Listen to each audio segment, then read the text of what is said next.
ऊंची ऊंची पहाड़ों की चोटियां हर एक को आकर्षित करती हैं, लेकिन बिरले ही होते हैं जो इन पहाड़ों की चोटियों को फतह करने की हिम्मत रखते हैं, और इन्हें हम कहते हैं पर्वतारोही। ऐसी ही एक पर्वतारोही रीना भट्टी आज हमारे साथ स्टूडियो में मौजूद हैं। हम जानेंगे रीना ने किस तरह से पर्वतारोहण के अपने इस साहस भरे सफर का आगाज किया और कैसे इसे खूबसूरत अंजाम तक पहुंचाने के साथ साथ इसे जारी भी रखे हुए हैं। रीना, सबसे पहले तो आपका स्वागत है। Thank you. सबसे पहले हम यही जानेंगे आपसे रीना कि किस तरह से आपका शौक बना पर्वतारोहण। मैं इसको शौक भी नहीं बोलूँगी, मैं इसको जुनून का नाम दे सकती हूँ। देखिए, मैं एक प्राइवेट सेक्टर में काम करती हूँ, तो कहीं ना कहीं घर और ऑफिस के बीच में जूझ रही थी मैं। और मैंने अपनी फ्रेंड से कभी जिक्र किया था कि मुझे कहीं जाना है बाहर, तो मुझे ऐसे तो परमिशन नहीं मिलती फैमिली से, तो अमरनाथ यात्रा के लिए मुझे परमिशन मिली। और पहली बार मैं घर से बाहर निकली, और घर से बाहर निकलने के बाद में शायद मुझे प्रकृति की गोद में इतना अच्छा लगा, इतना वो सुकून मिल रहा था कि मुझे खुद को फील हो रहा था कि हाँ, मैं भी कुछ हूँ।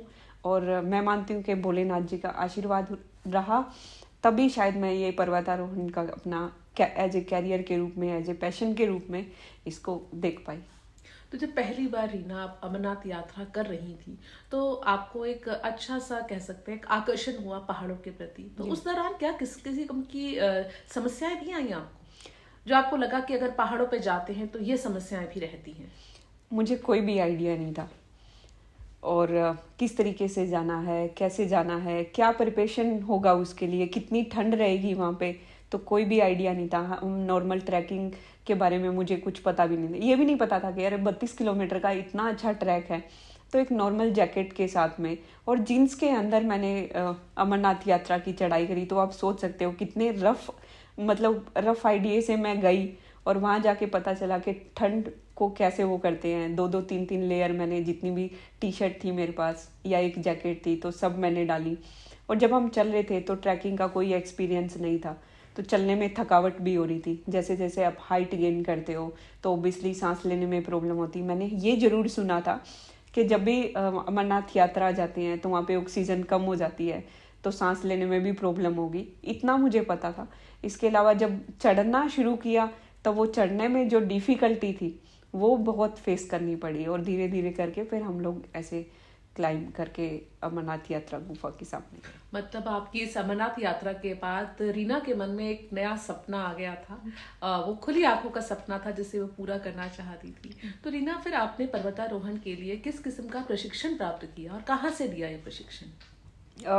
बेसिकली इंडिया में माउंटेनिंग इंस्टीट्यूट है, तो अटल बिहारी माउंटेनिंग इंस्टीट्यूट से मैंने बेसिक माउंटेनिंग कोर्स किया और एडवांस माउंटेनिंग कोर्स किया। कोर्स करने के बाद में मुझे पता चला कि कैसे आपको रॉक फेस पे काम करना है, कैसे आपको सॉफ्ट स्नो जो होगी, बिल्कुल फ्रेश स्नो होती है, उस पर कैसे वर्क किया जाता है, या हार्ड स्नो जैसे हम ब्लू आइस बोल देते हैं, ग्लेशियर, कितने टाइम से ग्लेशियर बर्फ़, एक ठोस बर्फ़ बन जाती है, तो उसको कैसे ट्रैवर्स करना है, कैसे उस पर चढ़ना है।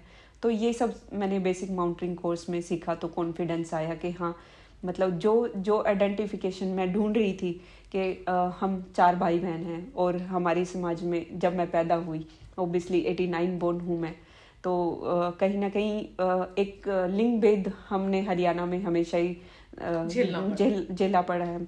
तो वो चीज़ मेरे मन में थी कि जब मेरे पेरेंट्स ने, जब मुझे बचपन में याद है कि कभी उन्होंने टोका नहीं कि अरे तुम लड़की हो, तुम मतलब लड़कों के साथ मत खेलो। मुझे तो इतना भी याद है कि मैं लड़कों के साथ में खेलती थी और कभी कभी उनको पीट के भी आती थी खेलते खेलते। तो उस चीज़ का मुझे हमेशा रहा है। ये तो ठीक है कि लड़का लड़की में भेद नहीं होना चाहिए, हाँ। लेकिन हिंसा नहीं होनी चाहिए, चाहे लड़कों के प्रति ही क्यों ना हो। देखो, बचपने में जब हम खेलते हैं ना, तो बहुत सारी मैं कहती हूँ कि वो उसको हम प्यार से बोल सकते हैं। लड़ाई भी होना जरूरी है, झगड़ा भी होना जरूरी है, प्यार भी होना जरूरी। तो जहाँ पे हम खेलते कूदते थे, आर्ग्यूमेंट भी होते थे, अच्छा लगता था। वो बचपने की चीजें अलग होती हैं, इसीलिए उसका बचपन नाम होता है, और ये खूबसूरत यादें होती हैं जो ताउम्र हमारे साथ चलती हैं। बिल्कुल। तो रीना, जैसे आपने बताया कि एक मध्यम वर्गीय फैमिली है आपकी और बिल्कुल आम जैसे परिवार होते हैं, उसमें आपकी परवरिश हुई। तो जब आपने 25 साल के बाद अपने परिवार को ये बताया कि आप पर्वतारोहण में कुछ नया करना चाहती हैं, तो परिवार का किस तरह का रिएक्शन था, कैसी प्रतिक्रियाएं आई? स्टार्टिंग में नहीं था, स्टार्टिंग में किसी ने सपोर्ट नहीं किया कि मुझे माउंटेन में ऐसे जाना चाहिए, बट धीरे धीरे करके ओबियसली मुझे मतलब जगह मिल चुकी थी, और कहीं ना कहीं ये था कि कुछ तो अलग करना है, मैं एक नॉर्मल लाइफ स्पेंड नहीं कर सकती हूँ, मुझे कुछ तो फैमिली के लिए करना है कि जिससे मुझे मेरी आइडेंटिफिकेशन मिले, मेरी फैमिली को वो आइडेंटिफिकेशन मिले, मैं उनके लिए कुछ कर पाऊँ। तो धीरे धीरे करके मुझे 1-2 ट्रैक मैंने झूठ बोल के भी किया है, उस टाइम नहीं पता था उनको, बट माउंट किलिमंजारो जब मैंने किया और पेपर में आना, न्यूज़पेपर में या फिर इंटरव्यू वगैरह में आना स्टार्ट हुआ, तो मतलब मैंने खुद नहीं बोला बट समाज से पता चल जाता है ना कि आपकी बेटी क्या कर रही है। तो जब ऐसा रुझान आना शुरू हुआ तो उन्होंने फुली मुझे सपोर्ट करना शुरू किया, और आज वो सच में प्राउड फील करते हैं। तो अब बात करते हैं रीना भट्टी के पहले पर्वतारोहण के सफर की, और उसके बाद आपने कौन कौन से मुकाम हासिल किए, आपकी सफलताओं की, आपकी असफलताओं की जो एक लंबी फहरिस्त है, हम चाहेंगे आप अपने हमारे जो सुनने वाले हैं, हमारे श्रोता हैं, उनसे जरूर साझा करें। अभी तक अगर मैं माउंटेनिंग एक्सपीरियंस की बात करूं तो 17 से 18 पीक मैं क्लाइंब कर चुकी हूं। शुरुआत कौन सी थी? बेसिक माउंटेनिंग कोर्स में 15,000 हाइट गेन करवाया जाता है, तो ओबियसली बालाचंद्रा पीक, देन उसके बाद एएमसी में मेरी फ्रेंडशिप पीक क्लाइंब हुई, उसके बाद में माउंट किलिमंजारो, ब्यासकुंड ट्रैक, 1-2 छोटे मोटे ट्रैक चलते रहे। 19 में mount Kilimanjaro south Africa highest peak climb किया। देन 2020 में कोविड आया, और आप सबको पता है कि मैं भी बंद थी और मेरे सपने भी बंद थे और हम सब बंद थे उसमें, तो मैं कुछ कर नहीं पाई। और 21 में प्री एवरेस्ट, ओबियसली एवरेस्ट की तैयारी कर रही थी मैं, तो प्री एवरेस्ट मुझे लगा कि एवरेस्ट पे 30 लाख रुपए का खर्चा है, तो क्यों ना मैं एक टेस्टिंग जोन पे प्री एवरेस्ट कर लूँ। 7,000 की हाइट जब हम गेन करते हैं तो उसको प्री एवरेस्ट में कन्वर्ट करते हैं। माउंट नून लद्दाख में प्री एवरेस्ट किया मैंने। उसके बाद में 22 में मेरा एवरेस्ट का प्लान था, बट फिर वही फाइनेंशियली प्रॉब्लम और वो सब चलता रहा, तो नहीं कुछ, तो मुझे लगा कि क्यों ना एक बड़ा प्रोजेक्ट जब नहीं हो रहा है तो क्यों ना उसको छोटे छोटे में कन्वर्ट कर दो। तो उसके बाद जुलाई 22 में माउंट कायंग यात्से और माउंट जोजेंगो 17 आवर्स में क्लाइंब किया, और वो मेरा फर्स्ट स्टेट रिकॉर्ड था, हरियाणा की पहली लड़की बनी। और इसके बाद ही जस्ट एक घर तिरंगा चला था, हर घर तिरंगा। और Europe highest peak with in 24 hours mount Elbrus east और वेस्ट क्लाइंब करने वाली मैं भारत की पहली महिला बनी। और उससे लोगों को पता चलने लग गया कि हाँ, लड़की में कुछ तो है, ये कुछ तो अच्छा कर सकती है। तो रीना, बातें यूं ही चलती रहेंगी। बात की है हर घर तिरंगा की, और आपका एक पसंदीदा गीत जो हम अपने श्रोताओं को सुनाना चाहते हैं, आइए सुनते हैं रीना की पसंद का ये खूबसूरत सा नगमा। तलवारों पे सरवार दिए,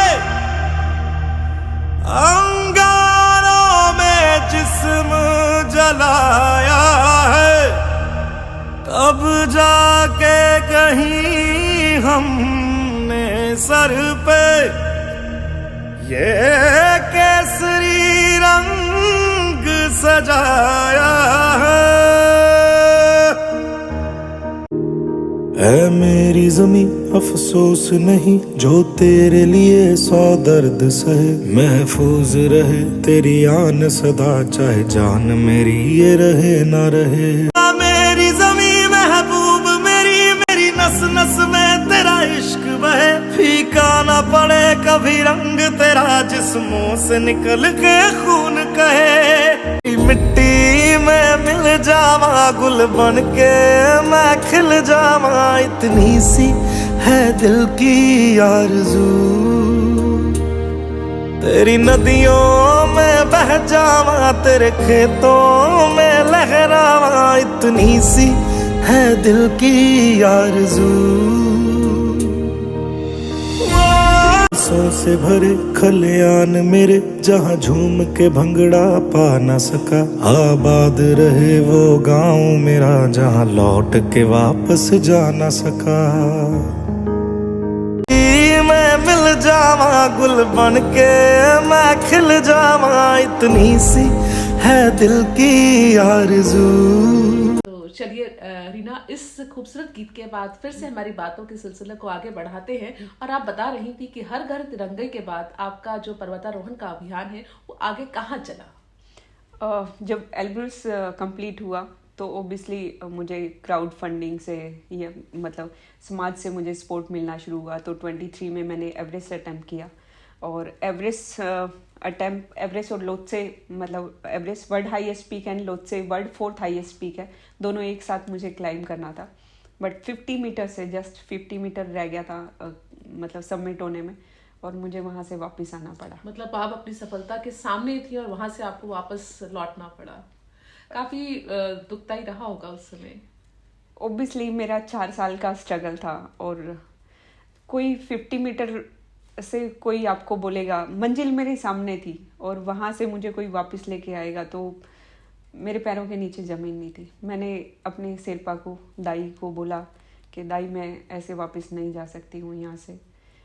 उन्होंने मेरी नहीं सुनी, और उन्होंने बोला कि चलो अभी रेस्ट ख़त्म हो गया, वापस चलो। ऐसे कि दाई मैं ऐसे नहीं जा सकती। मैंने फर्स्ट टाइम अपने आप को इतना महसूस फील किया था कि मैं एक अपाइज जिसे बोलते हैं ना, ऐसा फील कर रही थी कि मेरे कुछ है ही नहीं, मेरी बॉडी में जान नहीं है। लेकिन आप तो रीना भट्टी है, आपने फिर समेटा अपने मैं हूँ तो इंसान ना, मेरे अंदर भी इमोशंस है। मैं इतना स्ट्रगल करके, इतना सब कुछ करके, लोगों ने विश्वास किया था मेरे ऊपर, तभी मेरा किसी ने 10 रुपए का हेल्प किया, किसी ने 100 रुपए का हेल्प किया। ऐसे करके मेरा फंडिंग कंप्लीट हुआ था 4 साल के स्ट्रगल के बाद, और मुझे मंजिल सामने दिख रही थी और वहाँ से वापस आना पड़ा। तो आप सोच सकते हो, जब मेरे को बोला कि चलो अभी वापस चलते हैं, मैं 3 बार कोशिश किया, मुझसे उठा नहीं गया। मेरे दाई ने हाथ पकड़ के मुझे उठाया कि चलो वापस चलो। 10 घंटे वापस आने में लगे मुझे, जहाँ पे 4 घंटे वापस आने में लगते हैं, वहाँ मुझे 10 घंटे वापस आने में लगे। मैं एक स्टेप भी उठा रही थी तो बोल रही थी, दाई मत करो ऐसे, मैं नहीं जा सकती ऐसे वापस। मन कर रहा था कि यहीं पे अपनी ज़िंदगी ख़त्म कर दूँ, बट दूसरे अंदर से ये भी मन आ रहा था कि मैंने अपना ये करियर शुरू क्यों किया था। ये मेरी कहानी नहीं है, ये उन सब लड़कियों की है जो एक मिडिल क्लास फैमिली से, लोअर मिडिल क्लास फैमिली से आती हैं और सपना देखती हैं, और उसके बाद अगर किसी रीजन से रुक जाती हैं, और मैं भी वहाँ पे रुक जाती, तो शायद आज रीना भट्टी नहीं होती। तो मतलब रीना भट्टी ने 4 घंटे का वो फासला 10 घंटे में बामुश्किल तय किया। उसके बाद कैंप 2 पे हम लोग वापस आए।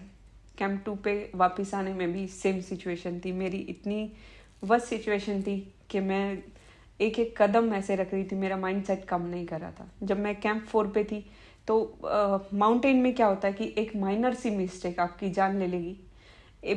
मुझे बहुत अच्छे से याद है, मैंने क्रैम्पोन डाले, मैंने अपना इक्विपमेंट दोबारा पैकअप किया वापस जाने के लिए, और मुझे लोत्से पे जाना था। तो मेरे दाई ने बोला कि तुझे लोत्से अटैम्प्ट करना है क्या। ऐसा कि दाई मैं एवरेस्ट के 50 मीटर से वापस आई हूँ, मैं कैसे वर्ल्ड 4th हाईएस्ट क्लाइम कर सकती हूँ। मेरे को तो दुनिया की सबसे ऊंची चोटी छूनी थी ना। जब मैं वहाँ से वापस आ सकती तो मेरे अंदर इतना कॉन्फिडेंस नहीं है कि मैं दूसरा पीक क्लाइम करने जाऊँ। इसके दाई मैं नीचे वापस आई तो बीच में मेरा क्रैम्पोन खुला। पैर का जो बैलेंस है ओबियसली 90 डिग्री 85 डिग्री एंगल में हार्ड आइस, ब्लू आइस के जब नीचे आ रहे हो तो फोर्सफुली आपका ग्रेविटी फोर्स से पूरा नीचे लग रहा है, और वहाँ पे मेरा क्रैम्पोन खुला और कोई नहीं था। दाई को मैंने बोला, तब दाई ने मुझे बताया कि तूने क्रैम्पोन उल्टा डाला है, क्योंकि मेरा माइंडसेट ऑलरेडी डिस्टर्ब हो चुका था उस टाइम तक। बट कहीं ना कहीं एक होप थी कि सपना यहीं पे नहीं रुकना चाहिए। कैंप 2 पे वापस आई। कैंप 2 पे वापस आने के बाद में पूरी मेरी जो चेस्ट थी वो पूरी ब्लॉक हो गई थी। मेरे को पूरी रात कफ होती रही, क्योंकि मेंटली, इमोशनली और फिजिकली मैं सब तरीके से टूट चुकी थी। और वहीं से मैंने रेस्क्यू करवाया। काठमांडू हॉस्पिटल में मैं रही 24 आवर्स। हॉस्पिटल में रहने के बाद में फिर मैं घर वापस आई। उसके बाद से फिर आपकी सफलता की इबारत कहाँ से शुरू हुई? जब घर वापस आई तो एक कोना ढूंढ रही थी कि वो कोना मिल जाए जहाँ मैं अपने आप को छिपा पाऊँ। मेरी इतनी हिम्मत नहीं थी कि मैं किसी को फेस कर पाऊँ। इवन अपने ये तक भी हिम्मत नहीं थी अपने पेरेंट्स को मिल पाऊँ या कुछ और। बट पेरेंट्स हिम्मत दे रहे थे कि कोई बात नहीं, सपना यहीं थोड़ी ख़त्म हुआ है। बट मैं नहीं हो रही थी, और 3.5 महीने लगे मुझे। 3.5 महीने से मैं फुली डिप्रेशन में थी, मुझे कुछ समझ नहीं आ रहा था। बट 3.5 महीने के बाद समझने के बाद वो होता है ना कि एट ए टाइम सिचुएशन समझ नहीं आती है, बट जब आप कोई सिचुएशन को समझने के लिए टाइम ले लेते हो तो आपको समझ आती है कि आपने क्या करना है, एक्चुअल में आपने किस लिए स्टार्ट किया, क्यों किया, क्या कमी रही तभी कि कहा तुझे जाता वापस है कि आना वक्त पड़ा। सारे जख्म भर देता है, और बिल्कुल। रीना भट्टी का ये जो असफलता का जख्म था उसे भरने में 3.5 साल लगे, और फिर जब आप खड़ी हुई तो फिर उसके बाद आपने कौन कौन सी सफलताएं अपने नाम की? देखिए, जब मैं वापस मैंने स्टार्ट किया जर्नी, तो मैंने सबसे पहले इमोशनली, मेंटली, फिजिकली आपको सब तरीके से प्रिपेयर करना पड़ेगा। मैंने घर से अपने आप को अलग किया और एक कमरे में समझा कि मैं खुद को कैसे प्रिपेयर कर सकती हूँ। इमोशनली और मेंटली मुझे सबसे ज़्यादा प्रिपेयर करना था, क्योंकि वहाँ पे कोई आपके लिए ताड़ी बजाने वाला नहीं है, कोई आपको ये बोलने वाला नहीं है कि अरे चल आगे चल, एक कदम और है।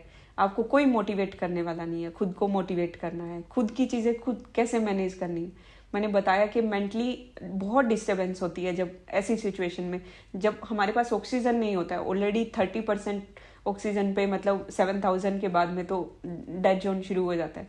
30% ऑक्सीजन आपके माइंड को मिल रही है, तो उस टाइम डिसीजन लेना है। तो ये सब प्रिपरेशन करने के साथ साथ में ही माउंट आमा डाबलम, आइलैंड पीक और काला पत्थर। आइलैंड पीक के लिए मैं गई थी अक्टूबर में, और आइलैंड पीक जब समिट हुआ तो उसके बाद माउंट आमा डाबलम, जो वर्ल्ड की मोस्ट टेक्निकल पीक में से सेकंड वर्ल्ड टेक्निकल पीक है, उसका मुझे मेरे दोस्त ने बोला कि देख ले रीना, अगर तुझे क्लाइंब, ऐसे कि भाई इतने पैसे भी नहीं है और अभी इतना माइंड सेट नहीं है, क्योंकि ऑलरेडी मैं एवरेस्ट का फेलियर झेल चुकी हूँ। तो उन्होंने कहा कि नहीं, फिर भी तू देख सकती है। बट आमा डाबलम एक बहुत खूबसूरत उल्टे गिलास की तरह वो दिखने वाली मदर नेकलेस जिसे बोला जाता है, तो कहीं ना कहीं मुझे ऐसा लगता है कि उनकी ब्लेसिंग थी। वो चाहते थे कि वो मैं क्लाइंब करूं और मुझे खुद से वापस वो कॉन्फिडेंस आए, और मैं उस जर्नी को कभी नहीं भूल सकती। माउंट आमा डाबलम 5 दिन में हम लोगों ने सबमिट किया, और 15 डेज में काला पत्थर, आइलैंड पीक एंड आमा डाबलम सबमिट किया, और वहाँ से मुझे कॉन्फिडेंस मिला वो हर सिचुएशन को झेलने का। इसीलिए मैं बोलती हूँ कि शायद वो मदर नेकलेस है, तो ऑब्वियसली वो, मैं तो माँ का आशीर्वाद ही मानती हूँ, जहाँ से मुझे वो बैकअप मिला हर सिचुएशन को झेलने का। और उसके बाद में एवरेस्ट हम लोग 24 में धौलागिरी के लिए गए। एवरेस्ट से पहले वर्ल्ड 7th हाईएस्ट पीक है धौलागिरी, बट कैंप 2 के बाद में रूट ओपन नहीं हुआ। 4 बार ट्राई किया, स्नो कंडीशन बहुत थी, विंड स्पीड बहुत ज़्यादा थी, जिसमें रूट ओपन नहीं हो सकता था। तो शेरपा टीम ने और पूरी टीम ने मिलकर डिसाइड किया कि हम लोग इस एक्सपीडिशन को वाइंड अप कर देते हैं। तो 24 में धौलागिरी किसी ने सबमिट ही नहीं किया, तो वो माउंट पूरा पैकअप ही रहा। और 24 में फिर उसके बाद ही मैंने एवरेस्ट सबमिट करना था। तो एवरेस्ट सिर्फ एक ही एक्सपीडिशन बचा था, तो मेरे को लगा क्यों ना अभी पीछे वाला एक्सपीडिशन उठा लेते हैं, 23 और जो एवरेस्ट लोड से मैं लेके चली थी। और 24 में एवरेस्ट लोड से सबमिट किया, एक नेशनल रिकॉर्ड के साथ में 20 घंटे 50 मिनट में सबमिट हुआ, और मैं सबसे तेज़ माउंटेनिंग फील्ड में फास्टेस्ट इंडियन फीमेल पर्सन बन पाई। तो ये है रीना भट्टी, जिसने असफल होकर सफल रहना सीखा, और सीखा ही नहीं, सिखाया भी सही। रीना, बहुत ईमानदारी से आपने अपनी सफलता के साथ साथ जहाँ जहाँ पे आपको असफलता का सामना करना पड़ा वो बातें भी हमसे साझा की। रीना, आपकी सबसे बड़ी स्ट्रेंथ, आपकी मजबूती क्या है आपकी व्यक्तित्व की? मेरी फैमिली, जहाँ से मैं बिलोंग करती हूँ, क्योंकि फर्स्ट जो आपका गुरु होते हैं वो आपकी माँ है, और मेरी फैमिली ने मेरे लिए बहुत कुछ किया है। आज अगर मैं अपनी एज की बात करूं तो 34 ईयर एज की हूं, और 34 की एज में हम अगर समाज में देखते हैं तो बहुत सारी लड़कियों अपना परिवार, खुद का परिवार संभाल लेती हैं, और मेरी फैमिली ने मुझे वो फ्रीडम दिया, वो परमिशन दी कि मैं अपने सपनों में उड़ान भर पाऊँ। और मैं चाहती हूँ कि जो उन्होंने मेरे लिए झेला है, एटलीस्ट मैं उस काबिल बन जाऊँ कि उनको एक अच्छी लाइफ दे पाऊँ। तो ये मेरी सबसे, जहाँ भी मेरा रुकने का मन करता है, मैं वहीं पे उस चीज़ को याद आ जाती हूँ कि मैंने शुरू क्यों किया और मैं कर क्यों रही हूँ, और वो कभी मुझे रुकने नहीं देता। बहुत बढ़िया रीना। हमारी यही आकांक्षा रहेगी कि आप अपने और अपने परिवार और देश के सपनों को पूरा करती रहे। रीना, अपने आप को शारीरिक तौर पर और मानसिक तौर पर मजबूत रखने के लिए, क्योंकि इसकी ज़रूरत बहुत ज़्यादा रहती है एक पर्वतारोही के रूप में, आप क्या करती हैं? जब हम ट्रेनिंग करते हैं तो ओब्वियसली हमें 10 से 12 घंटे तो क्लाइंब करना ही होता है। जब समिट पुश होता है तो कब 16 घंटे कब 14 घंटे लगेंगे, तो एक लॉन्ग ड्यूरेशन रहता है। लॉन्ग ड्यूरेशन में मैं रनिंग करती हूँ, जिसे 21 किलोमीटर या फिर 25 किलोमीटर या मैक्सिमम जितना टाइम हम दे सकते हैं। उसके बाद वेट ट्रेनिंग करती हूँ, स्ट्रेंथ रहेगा। और मेंटली के लिए योगा, मेडिटेशन जितना आप कर सकते हो, जितना आप जब आप एक शांत जोन में बैठते हो तभी आप अपनी चीज़ें समझ पाते हो, अपने अंदर के इमोशन समझ पाते हो। क्योंकि जब माउंटेन क्लाइंब करते हो तो वहाँ पे बहुत सारी फ्लैक्चुएशन आती है। क्लाइंब करते करते माइंड थक जाता है और माइंड को ही हमें समझाना होता है कि ऐसा कुछ भी नहीं है। फिजिकल नहीं पता है, सब कुछ माइंड का कंट्रोल है, माइंड सेट हमारा है। तो माइंड को ही समझाना है कि सिर्फ चलते रहना है। तो इन ड्यूरेशन में जब मेडिटेशन करते हैं तो हम अपनी चीज़ें एक एक सांस को हम समझ पाते हैं और वही हमें हेल्प करता है उस सिचुएशन को झेलने में। रीना, पर्वतारोहण का जो क्षेत्र है इसमें बहुत ज़्यादा आर्थिक संसाधनों यानी पैसे की ज़रूरत होती है। तो आप बता रही हैं कि आप एक मध्यम वर्गीय परिवार से संबंध रखती हैं और मध्यम वर्गीय परिवार में जो पैसा है उसकी तो कहीं ना कहीं सीमितता रहती है। तो आपने अपने शौक को पूरा करने के लिए आर्थिक संसाधनों का प्रबंधन कैसे किया? मैंने डिप्लोमा के बाद में ही प्राइवेट सेक्टर में जॉब करना स्टार्ट किया और जॉब करते करते शायद 8-9 साल हो गए थे जब मैं माउंटेनिंग फील्ड में आई। और जब 5000 तक की मैं पीक क्लाइंब कर रही थी तो ओबियसली कुछ सेविंग मनी होता है, तो वो सेविंग मनी करके ऐसे वो किया। बट जब एवरेस्ट का ओबियसली सपना पूरा करना था तो उसके लिए एक ह्यूज अमाउंट चाहिए, 30 लाख के आसपास। और माउंट एल्ब्रस जब मैंने किया तो सोशल मतलब समाज से मुझे सपोर्ट मिलना शुरू हुआ और क्राउड फंडिंग की हेल्प से 23 में एवरेस्ट का पैसा पूरा हुआ और 24 में मेरे पूरे गांव ने सपोर्ट किया और कुछ सेविंग मनी कुछ फैमिली ने सपोर्ट किया। तो ऐसे करके मेरा अभी तक का जो माउंटेनिंग जर्नी था वो ऐसे चलता। रीना, माना जाता है और कहा भी जाता है कि जो महिलाएं हैं वो भावात्मक रूप से और शारीरिक रूप से कमज़ोर होती हैं। तो क्या एक महिला होना आपके शौक को पूरा करने में कभी आपके आड़े आया? बिल्कुल भी नहीं। ये मैटर नहीं करता है कि आप कहाँ से आ रहे हो, आपका क्या लिंग है, क्या भेद है। माउंटेन को नहीं पता है कि आप मेल हो या फीमेल हो, आपको उसके लिए प्रिपेयर करना पड़ेगा। और मैं तो ये मानती हूँ कि जब हम एक बच्चे को जन्म दे सकते हैं तो उससे ज़्यादा स्ट्रेंथ हमें क्या चाहिए। बिल्कुल, बहुत बढ़िया, बहुत बढ़िया। तो उससे ज़्यादा तो हमें स्ट्रेंथ नहीं चाहिए। और मैं नहीं मानती सब अपने माइंड सेट पे है, अगर कहीं ना कहीं हम वीक हैं तो हम उसको इम्प्रूव भी कर सकते हैं। और माउंटेन पे जब हम चढ़ते हैं तो यही चीज़ हमें सिखाई जाती है कि कोई फ़र्क नहीं है, मेरे लिए सब इक्वल हो। और जहाँ पे आपको कमी लगती है वहाँ पे आप इम्प्रूवमेंट। अब कोई भी गेम है जहाँ पे मेंटली भी आपको झेलना है, फिजिकली भी झेलना है, तो ओब्वियसली थोड़ा प्रिपरेशन और बढ़ा देते हैं।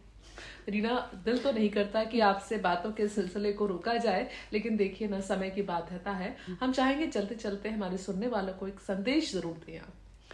मैं सिर्फ इतना ही कहना चाहूँगी, आज का जो मेरा युवा है, कहीं ना कहीं हम सोशल मीडिया पे बहुत टाइम देते हैं, हम अपने बड़ों के साथ में बैठते नहीं हैं। बड़ों से जो सीखने के लिए मिलता है वो आपको सोशल मीडिया पे नहीं मिलेगा।